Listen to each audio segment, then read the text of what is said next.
लगता है कि अगर आप जीवन में नहीं होते तो इतने प्रश्नों के हल कैसे हो पाते। हम सब साधकों के महाराज जी, जो छोटे से लेके बड़े तक का हर ज्ञान से। ये सृष्टि भगवान की है। भगवान अपनी सृष्टि का संतुलन बनाए रखने के लिए किसी न किसी संत के हृदय में बैठ कर के काम करने लगते हैं।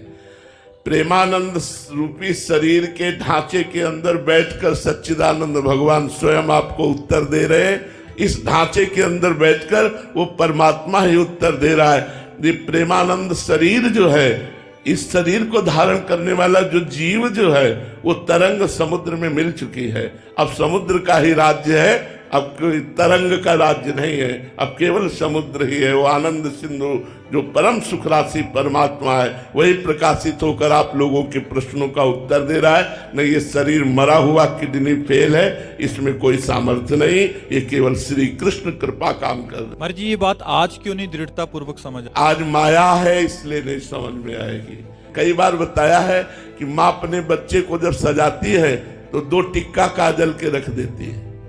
बोले क्यों? बोले किसी की नजर ना लगे।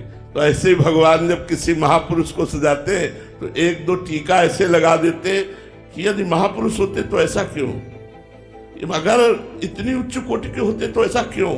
और जब शरीर छूट जाता है तब बोले, उनकी जीवनी पढ़ के बोले, अरे यार ये तो ऐसे महापुरुष थे। प्रगट में गुरु साक्षात परब्रह्म, ये भाव कोई बिरला ही कर पाएगा। और जब पधार गए तब कहते हमारे गुरु जी तो साक्षात परब्रह्म और सिद्ध कोटि के महापुरुष थे। और जब जीवित रहते तो उनकी आज्ञा का उल्लंघन करते रहते, उनको एक साधारण पुरुष मान करके उनकी अवज्ञा कर देते हैं। ये माया का प्रभाव है।